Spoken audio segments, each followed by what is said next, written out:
Good evening. This is CTV News for Wednesday, July 31st. I'm Janine Samuels. And I'm Patricia Vallone. Thank you for joining us tonight. State's Attorney Aisha Braveboy takes the lead in tackling juvenile crime in Prince George's County, one individual at a time.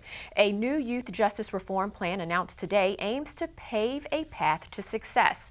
From 2015 to 2016, 21% of the school-based arrests in Maryland occurred in Prince George's County, according to a University of Maryland survey. Braveboy's plan involves formal partnerships across the county to address the rising number of juvenile cases. It also includes resources for restorative and diversionary programs. State's attorney, this is very unprecedented that the state's attorney has taken a lead in ensuring that we have a fair and smart system of justice that uses best practices, evidence-based approaches, and also understands the mental and emotional health needs of our young people. What this program does is allow our students a second chance, an opportunity to learn from those mistakes, not be removed from the classroom, still have educational experiences, but understand that there are consequences for their actions. While I was still in high school, they didn't have the same benefits as me. They weren't offered the program the same way as I. And moving forward, they were not able to probably reach their maximum potential, because once you start to get in the habit of committing crimes and you start to be viewed as a criminal. And so that habitual things start to develop, and it just only goes downhill from there. Now, the young lady that you just heard from is a true success story of the programs that will be offered under Braveboy's plan. After graduating from the program, Yates is now in her senior year, double majoring in political science and international relations at Salisbury University. She also works for the D.C. government and is studying for the LSAT. Well, night one of the second Democratic debate is in the books. The gloves came off over health care as moderates took the stage, taking aim at leading progressives Bernie Sanders and Elizabeth Warren.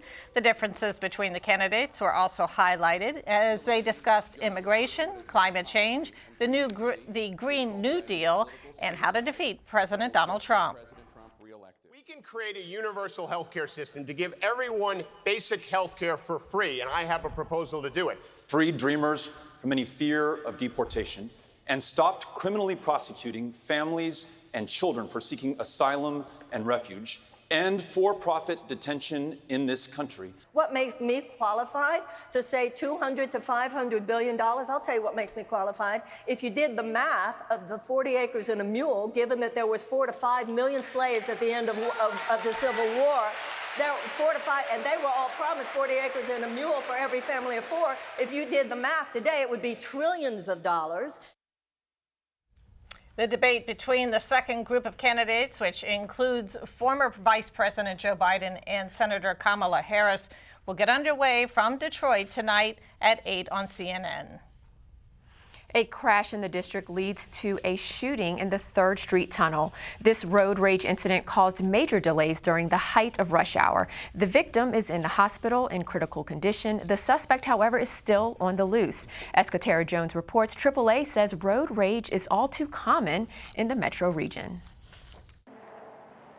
We've all seen drivers aggressively swerve around us or even angrily honk their horns. However, aggressive driving can turn dangerous in an instant. A new report shows that 1 in 10 drivers drove aggressively at least once in the last 30 days. John Townsend from AAA Mid-Atlantic says motorists should pack their patience while behind the wheel. But the most important thing to do is to control your emotions. Don't get involved if someone cuts you off, throws a finger at you, or curses at you, or even swerves in front of you. We see these incidents crop up, especially in rush hour traffic, because people are so frustrated, they may be running late, and then at the least provocation, they will threaten the life of someone else, and in some cases, fire shots and shoot people. Right. We've had incidents in recent months in the Washington metro area where a woman was shot 3 times on 295 in the District of Columbia. We just have to take a chill pill. That's the simplest thing to do. And it's easy to get angry behind the wheel. I'm telling you, 80% of us in this country have said in the past year or so, we have felt anger and frustration and even rage behind the wheel. Townsend also says that motorists should remember that a road rage incident could lead to serious repercussions for the driver. Reporting in Largo, Katera Jones, CTV News. And to add to that, Townsend says that if you feel threatened by a driver on the roadway, to immediately call 911. Don't forget your umbrellas. A flash flood watch is in effect until 8 this evening for the entire D.C. area. According to the National Weather Service, thunderstorms are expected to cause heavy rainfall up to 3 inches, and that could come in short periods of time, which could lead to dangerous flooding. Motorists are urged to be cautious while driving in rainy weather.